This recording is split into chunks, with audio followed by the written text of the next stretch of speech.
Hello guys, good morning. Please like and subscribe. जय हिंद। आज दूसरा अध्याय राम जन्म। दोस्तों, आपको सुन के बड़ा अच्छा लगेगा। राम जन्म का ये दूसरा अध्याय। मंत्रीगणों तथा सेवकों ने महाराज की आज्ञानुसार श्याम कर्ण घोड़ा चतुरंगी सेना के साथ छुड़वा दिया। महाराज दशरथ ने देश देशांतर के मनस्वी तपस्वी विद्वान ऋषि मुनि तथा वेद प्रकांड पंडितों को यज्ञ संपन्न कराने के लिए बुलावा भेज दिया। निश्चित समय आने पर समस्त अभ्यागतों के साथ महाराज दशरथ अपने गुरु वशिष्ठ जी तथा अपने परम मित्र अंग देश के अधिपति लोकपात के जमाता स्प्रिंग ऋषि को लेकर यज्ञ मंडप में पधारे। इस प्रकार महान यज्ञ का विधिवत शुभारंभ किया गया। संपूर्ण वातावरण वेदों, ऋचाओं, स्वर तथा उच्च स्वर में पाठ से गूंजने तथा समिधा की सुगंध से महकने लगा।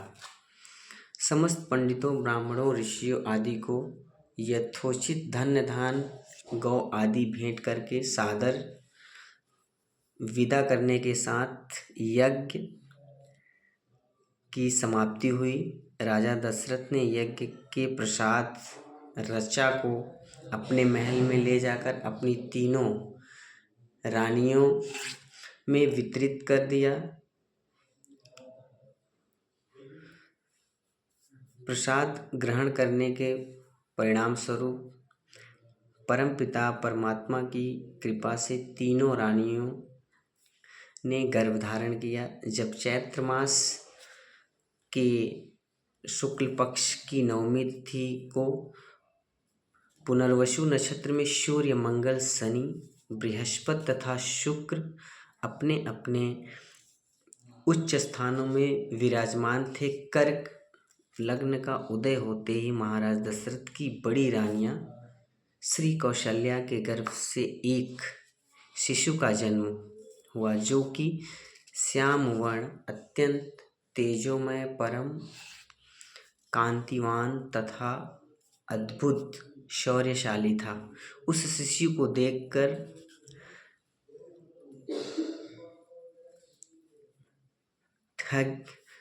उस शिशु के देखने वाले ठगे से रह जाते थे। इसके पश्चात शुभ नक्षत्रों और शुभ घड़ी में महारानी कैकेयी के एक तथा तीसरी रानी सुमित्रा के दो तेजस्वी पुत्रों का जन्म हुआ। संपूर्ण राज्य में आनंद मनाया जाने लगा। महाराज के चार पुत्रों के जन्म के उल्लास में गंधर्व गान करने लगे और अप्सराएं नृत्य करने लगीं। देवता अपने विमानों में बैठकर पुष्प वर्षा करने लगे। महाराज ने उन्मुक्त हस्त से राजद्वार पर आए हुए भाट चारण तथा आशीर्वाद देने वाले ब्राह्मणों और याचकों को दान दक्षिणा दी। पुरस्कार में प्रजाजनों के धन धान्य तथा दरबारियों को रत्न आभूषण तथा उपाधियां प्रदान किया। चारों पुत्रों का नामकरण संस्कार महर्षि वशिष्ठ के द्वारा कराया गया तथा उनके नाम रामचंद्र, भरत, लक्ष्मण और शत्रुघ्न रखे गए। आयु बढ़ने के साथ साथ ही श्री रामचंद्र गुणों में भी अपने भाइयों से आगे बढ़ने तथा प्रजा के अत्यंत लोकप्रिय होने लगे। उनमें अत्यंत विलक्षण प्रतिभा थी, जिसके परिणाम स्वरूप अल्पकाल में ही वे समस्त विषयों में पारंगत हो गए। उन्होंने सभी प्रकार के अस्त्र शस्त्रों को चलाने तथा हाथी घोड़ों एवं सभी प्रकार के वाहनों की सवारियों में उन्हें असाधारण निपुणता प्राप्त हो गई। वे निरंतर माता पिता